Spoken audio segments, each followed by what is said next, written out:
So, Greg, do you think that graphics matter anymore? No, I haven't really thought so for a while. In some cases, they do a lot, but the way things are with the last generation and this one, for sure, they aren't that big of a deal.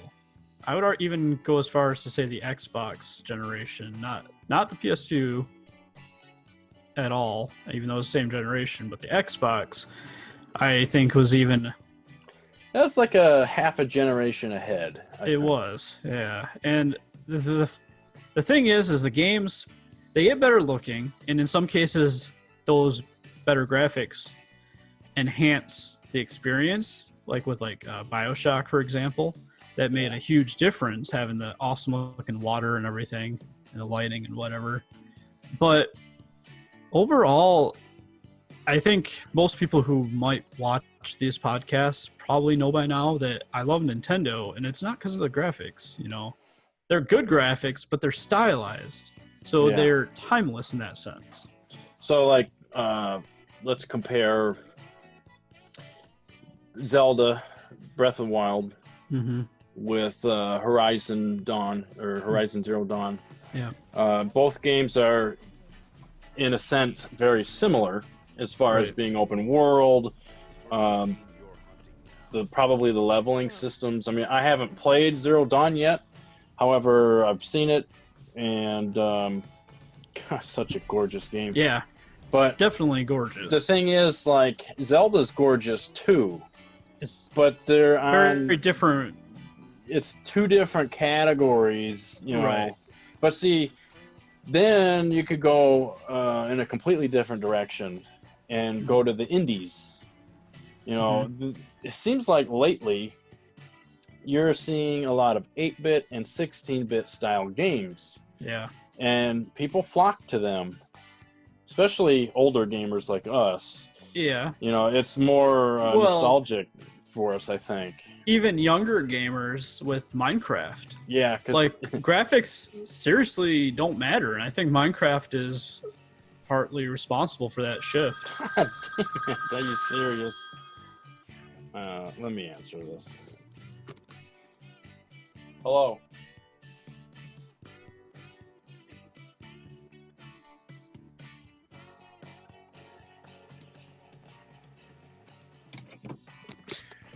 Apparently, Trump wants to pay off student loans. Oh, okay.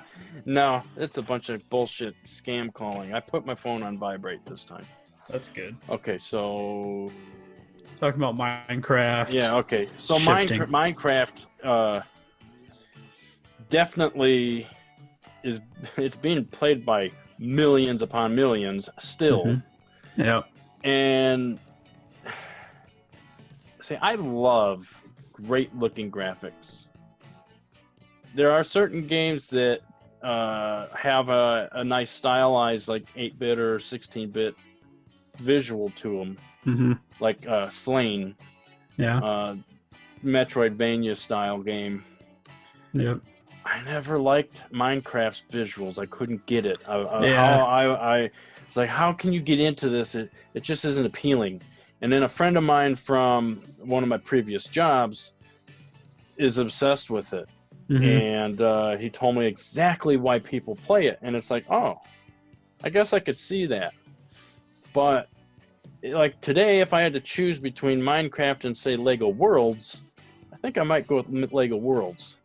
Only because, Legos, and as a child having 10 million sets, I don't know. Yeah.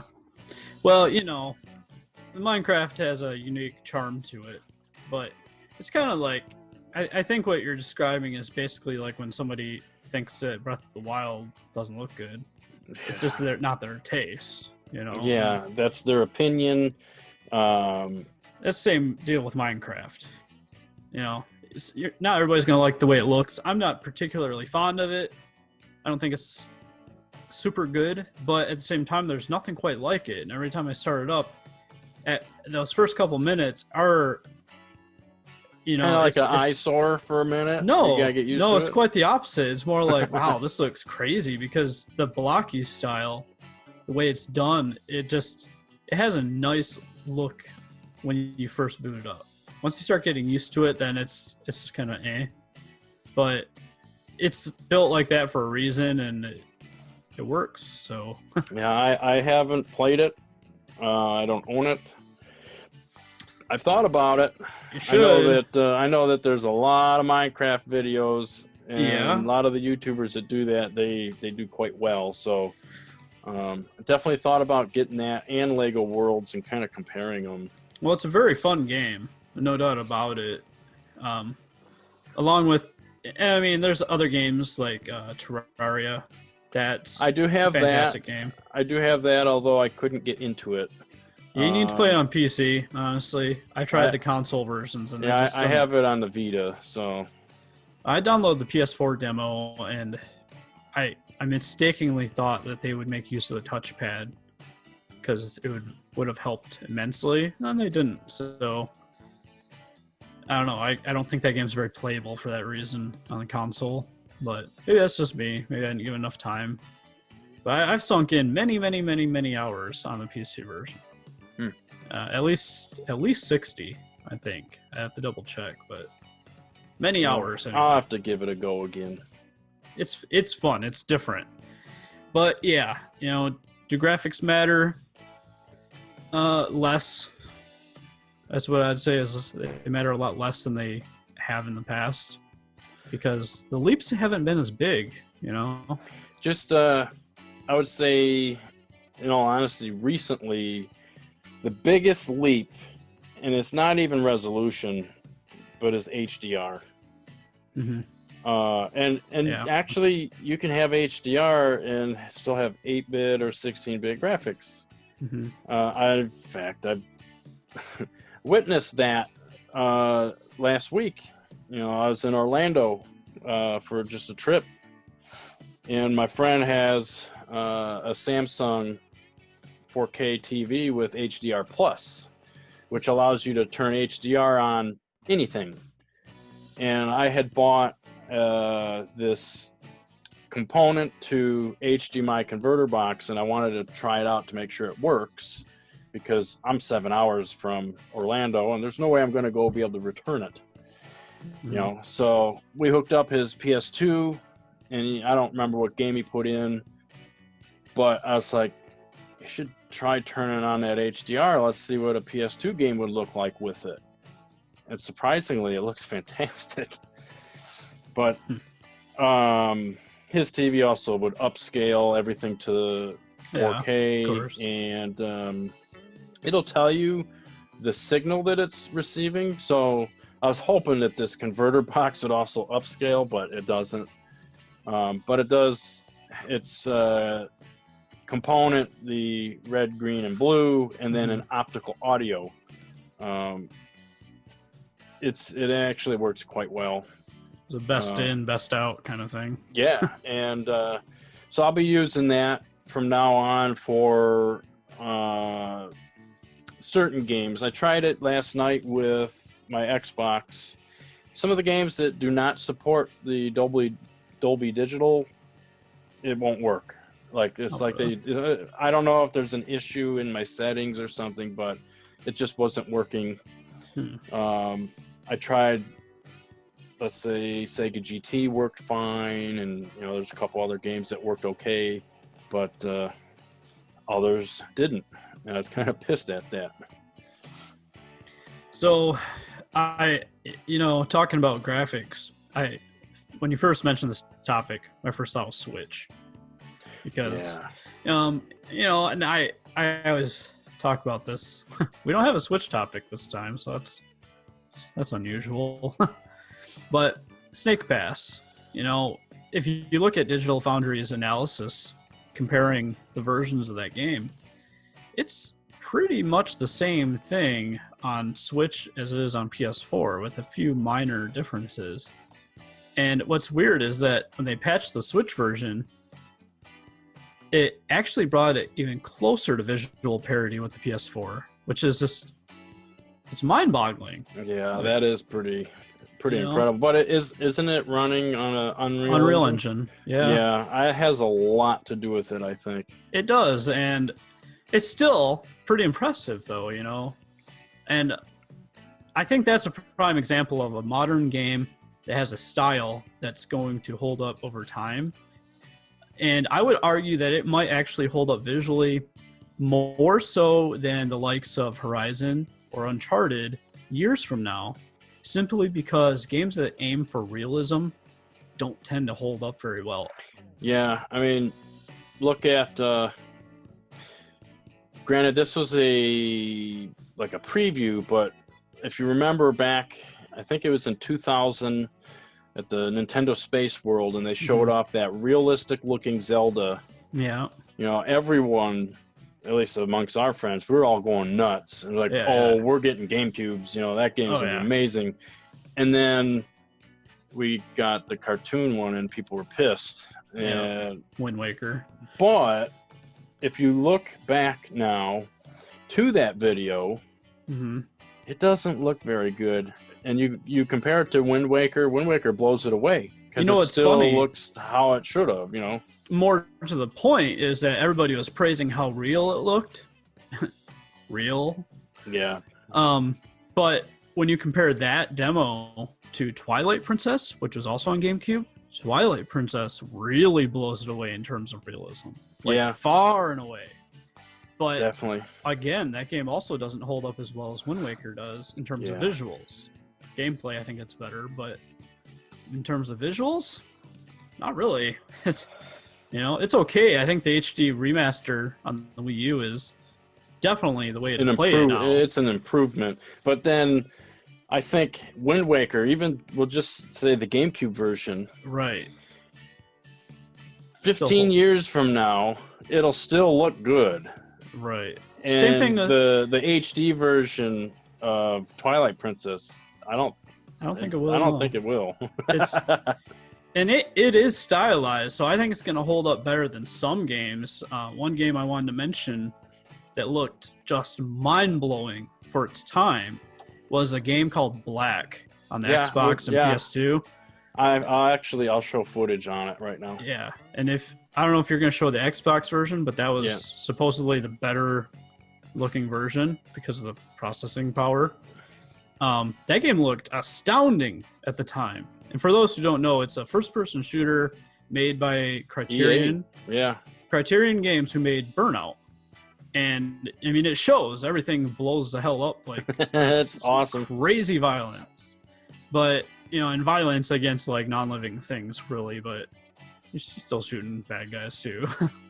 But that game looked amazing at the time. But you go back now, and it's a bunch of browns and blacks. And it doesn't really stand out so much. Yeah. Still a good game. The same could be said with Killzone 2 on the PS3.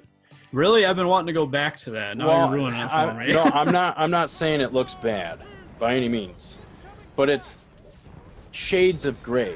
That's true. Well, okay. So where I'm getting at is because Black used a very low color palette, but millions of those various shades of those colors, they were able to produce a pretty good looking game. Right. Today, obviously, games that have low color palettes, they're not as great. Yeah, they don't look as appealing. I mean, if you look at some of the, I'll use Battlefield 1 as an example. It looks really good because even though it's kind of I'm going to say medium color palette, it still has a more extended range than, let's say, the earlier WW2 games, Yeah, and take Star Wars Battlefront, made on the same engine.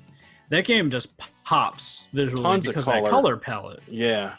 And even if you go back to the original Battlefront games, they're a lot that whole era. I feel like the whole PS2, GameCube, Xbox era was just browns and blacks all over.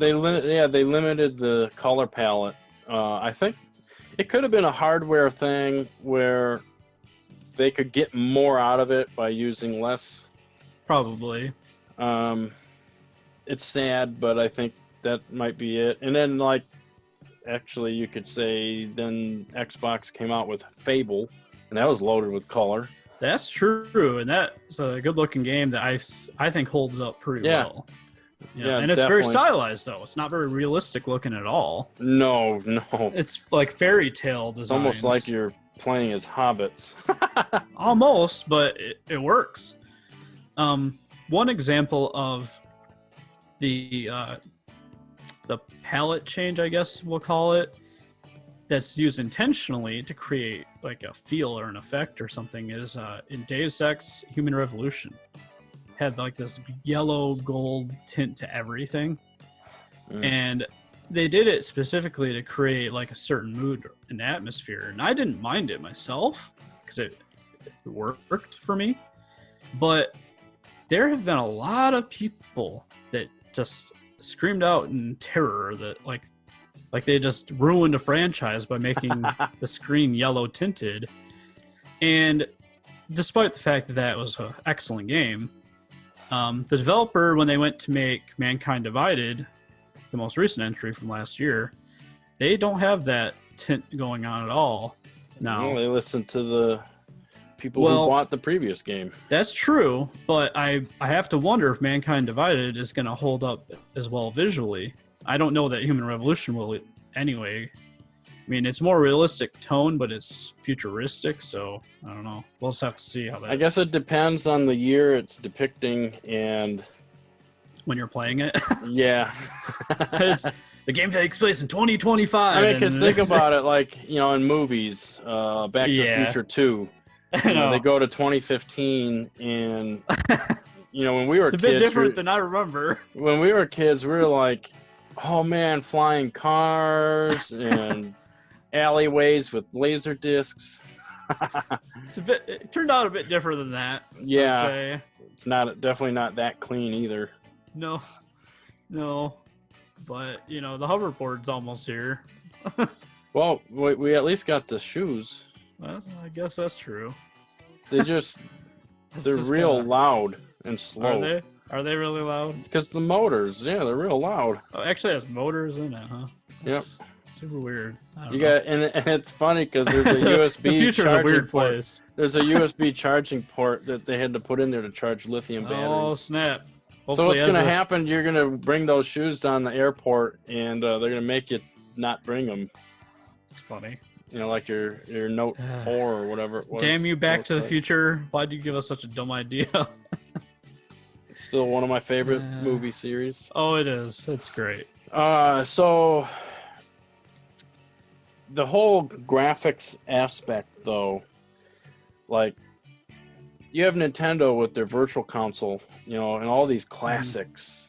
Yeah. And obviously they're being rendered out at, my guess is 1080p or whatever it would be square. Or 720, yeah. That right there shows me that a lot of people don't give two shits about graphics. You know, yeah. Obviously, like, for instance, Call of Duty WW2, that looks really good. But does it have to look like that, like if they brought it on the Switch? No.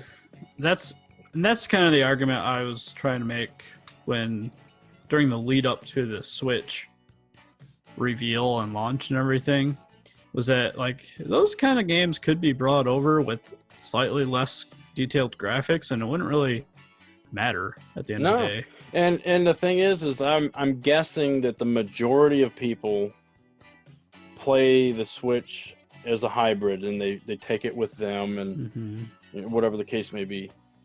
So when you're playing on that tiny screen, even though it's 720p, and your friend's playing on PS4 Pro or Scorpio at 4K, you're probably not going to see a difference. Even if you held it next to it, it's like, nope, looks the same to me. Generally, yeah. I have seen some comparisons of, what is it? Dragon Quest Heroes 2 for the PS4 compared to the Switch. And the comparison shots I've seen and videos and stuff, they're very specific in what they show. Like there's like some like portal or gate. It shows a character standing in front of it. PS4 version has all these fancy particle effects and all this, and the Switch doesn't. But as I watched more and more of these things, I saw like the player character running around an open field in both versions of the game. And when you take away that specific instance in front of that portal, all of a sudden the game looks almost the same, basically. Yeah, like, and that portal, that's not going to hurt your gameplay. No, it's like one thing. And then, like, when you're running around the field, there's less grass on the ground that's animated and stuff. Like, that's not going to actually matter. You know? It's nice, obviously, but... Well, another comparison, actually, you could say is Horizon Zero Dawn on the original PS4 and then the Pro. Yeah. My friend was telling me that visually he could see a difference. You know, we didn't compare or anything, but when you run around in the grass, the Pro actually has a little bit more going on than, you know, just the standard. So even there, the graphics are a little bit different. Yeah. But that doesn't make the game suck. Exactly. And it's still great on the regular system. So yeah, it's, you know, I guess it goes to show that it always boils down to gameplay, you know? It does. It's the bottom line, and I think like games that, like Nintendo's own games and others out there that take the more stylized approach, are kind of following the same path laid by like Disney and Pixar and stuff in the movie business, where their movies stand the test of time. Pretty much, yep. You know, you go back and watch like Aladdin today, it still looks awesome. The animation's still great and everything because it was great in the first place. Yeah. You go back and watch, not that long ago, but you watch something like Brave.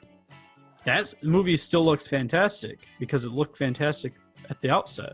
Like they designed it to look original and different and not super realistic, you know? Whereas you go back and watch, I don't know, what's a realistic tone CG movie? How about Final Fantasy? Like Spirits Within? Yeah. Yeah. So there's parts of that probably still look pretty good, but overall, you're going to see stuff that might not age so well. I mean, that movie wasn't that great to begin with, I guess. It was okay. I really liked it, but then again, I've never played a Final Fantasy game because I don't care for turn-based. But one day, I've had some friends of mine who are big Final Fantasy fans, and I said, you know what? What if the title of the movie was just Spirits Within? Yeah. Would you like it then? Oh, yeah. Yeah. It's a different thing. So to me, it's like, well, why does the title have to matter? I don't know. That's stupid. Well, in regards to that, when you're using the name Final Fantasy, you expect an epic story, an epic setting, everything to be epic, because that's all Final Fantasy is just epic. It's kind of funny, though, because the whole reason I didn't see it in theaters was because it said Final Fantasy on it. I was like, why am I going to go see a movie about these games I've never played? You know, and I didn't know that each game was their own story. I always thought it was like continuation because, you know, they're always numbered. That'd be ridiculous.